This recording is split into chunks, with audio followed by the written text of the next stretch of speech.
गोजोन्थों must welcome बेक नोंथांमोनखौ आंनि गोसो गोरबोजों बरायग्रोनानै लाग्रोनाय थाबाय। गोबावथार समनि गेजेरावहाय नोंथांमोननि गेजेराव आं नुजाफैफिनबाय। गोबांथार सुबुंफोरा बुंदोंमोन नोंथाङा मा जादों मा प्रब्लेम जादों नोंथाङा दिनै भिडिअहाय ससियेल मिडियानि गेजेरावहाय नोंथाङा नुजाफैनो हायाखै होननानै। माखासे आङो प्रब्लेमनि जाहोनावहाय फेमिलि प्रब्लेम आरो पार्सनेल प्रब्लेमनि जाहोनावहाय नोंथांमोननि गेजेरावहाय आं नुजाफिननो हायाखैमोन। दिनैहाय नोंथांमोना सिगांनि समफोराव आंनि भिडिअ आरो चेनेलखौ अनसायनायनि गेजेरजों नायबोदोंमोन। बेबायदिनो नोंथांमोनहा अनसायलांबाय थागोन होननानै आङो गेदेर मिजिं थानायनि गेजेरजों दिनैहाय नोंथांमोननि गेजेरावहाय नुजाफैफिननाय जाबाय। आङो दिनै आंनि वाइफ जे किडनियावहाय थरथाम अन्थाइ जानायनि गेजेरावहाय टेंसनाव दङमोन आरो बेबायदिनो गोबांथार बिल आरो जोंनि पार्टिनि माखासे एप्रुभ जायैयावहाय माखासे टेंसननि गेजेरावहाय आङो सेक्रेट जानानै दंमोन, जायनि फलावहाय आङो नोंथांमोननि गेजेरावहाय नुजाफैफिननो हायाखै। दानो गासैबो नर्माल जानायनि गेजेरावहाय आङो दिनै नोंथांमोननि गेजेरावहाय नुजाफैफिननाय जाबाय। दिनै नोंथांमोननि गेजेराव सिगां समाव आङो दिनैहाय पलिटिकेल मटिभेसन नोंथांमोननि गेजेराव लाबोदोंमोन। दिनैबो नोंथांमोननि गेजेराव आङो बे पलिटिकेलनि बिसयनि नोंथांमोननि गेजेराव लाबोनो थाखाय आखायाव लानाय जाबाय। दिनै लरेन्स इस्लारि जे MLA बिथाङा गुबुन पार्टिया जेबो फेक्टर गैया। दानो जे बाइ इलेक्सन जानो थांगासिनो दङ।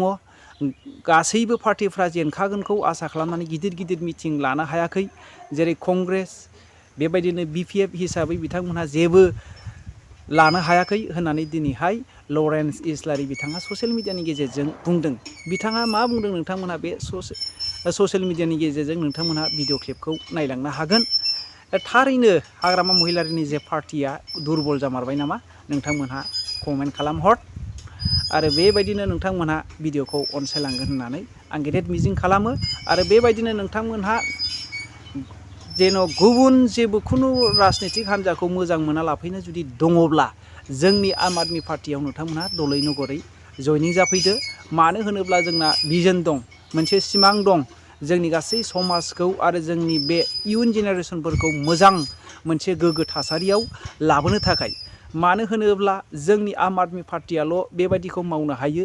एडुकेसन फ्रि, मेडिकेल फ्रि आरो बेबायदिनो कारेन्ट फ्रि बेफोरखौ लाबोनो हायो। आरो गोबांथार बेबायदिनो गरिब न'खरफ्रा जेने दैखर खुरनो हायै, खल दैखर खुरनो हायै बेफोरबायदि दं। बेफोरनोबो गासै जौगालि होनायनि आरो मोनफा मोनफा बयनोबो दैखर, मोनफा मोनफा टिपकल बेफोरबायदि जोङो जौगालि खुंनानै होनायनि बा खालामनानै होनायनि मोनसे थांखि बिथांखि लानानै जोङो गासैबो जोंनि आम आदमि पार्टिखौ BTC आव लाबोनाय जादों।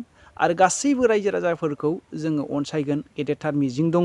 आरो गासैबो जे बेबायदि मोनसे थांखि गोनां, बेबायदि मोनसे फिउचार गोनां बेबायदि पार्टियावहाय नोंथांमोन गासैबो जयनिं जायोब्ला मोजां होननानै आङो बयखौबो आंनि गोसो गोरबोजों दिनैनि जे गोबावथार साननि गेजेराव नुजाफैनायनि गेजेरजों नोंथांमोन गासैखौ खावलायहरनायनि गेजेरजों, रिकुवेस्ट खालामहरनायनि गेजेरजों नोंथांमोननि गेजेरावहाय नुजाफैफिननाय जाबाय। दिनै लरेन्स मानगोनां बिथाङा मा बुंदों नोंथांमोनहा खोनासंनानै नायदो। नोंथांमोना जे दासान आङो जे UPPL जों सापर्ट जानानै बेबायदि बाथ्राखौ बुंदों आरो गोबांथार UPPL नि मानसिफ्राबो बुङो हाग्रामा महिलारिजों सापर्टार आरो हाग्रामा महिलारिनि BPF हान्जानि। आङो मोननैबो पार्टिनि नङा दै। राजনীতি আচলতে দুটা স্তৰত কৰিব পাৰে। একবিধ ৰাজনীতি হৈছে য'ত মানুহৰ উত্থানৰ কথা চিন্তা কৰা হয় আৰু মানুহক উত্থানৰ কথা চিন্তা কৰিলে মানুহৰ স্বাস্থ্য, মানুহৰ শিক্ষা এই সকলোখিনি ব্যৱস্থা চৰকাৰে ভাল কৰে। কিন্তু যেতিয়া মানুহৰ উন্নতি হয় তেওঁলোকে আৰু কিছুমান সা সুবিধা চৰকাৰৰ পৰা ডিমাণ্ড কৰিবলৈ লয়। এতিয়া চৰকাৰে সেই অনুসৰি পাৰফৰ্ম কৰিব লাগিব, চৰকাৰে সেই কামখিনি কৰি দেখুৱাব লাগিব, তেতিয়াহে দ্বিতীয়বাৰ আকৌ চৰকাৰখনক নিৰ্বাচিত কৰা হয়। কিন্তু এই ৰাজনীতিৰ সলনি আন এবিধ ৰাজনীতি আছে য'ত মানুহক উন্নতিৰ কাৰণে তেওঁলোকে চিন্তা নকৰি মানুহক সাপ্ৰেছ কৰিবলৈ, মানুহক দমন কৰিবলৈ চেষ্টা কৰে আৰু দমন কৰি তেওঁলোকৰ স্বাস্থ্য, তেওঁলোকৰ শিক্ষাৰ উন্নতিৰ কথা চিন্তা নকৰে। কাৰণ কি যদি এইখিনি বস্তু ভাল কৰা যায় মানুহে আৰু বেছি চৰকাৰৰ পৰা দ্বিতীয় পৰ্যায়ত বিচৰা হ'ব। সেইবাবে মানুহে যাতে 5 কিলো চাউল এটা লেট্ৰিনতে তেওঁলোকে সন্তুষ্ট হৈ এই ৰাজনীতিটো সমৰ্থন কৰে, তাৰ বাবে এই চক্ৰান্তটো চলি আছে। এই চক্ৰান্তটো কিন্তু আপুনি আৰু মই সলনি কৰিব পাৰোঁ যেতিয়া আমি এই সকল প্ৰতিনিধিক জবাবদিহি কৰিব পাৰোঁ। যে रुलिं पार्टिजोंनो जोङो थागोन बा जों रुलिं पार्टिनि केन्डिडेटनोनो भट होखागोन होननानै बयबो मिनि खुसियै बिथांमोना जोंनि खावलायनाय लेखायै बिथांमोना फिननाय होदों। गोजोन्थों। केम्पेनिंआ बेसेबांखिनि मावफुंजाखै सार? बे हाबाफारिखौ जों खालामगासिनो दङ।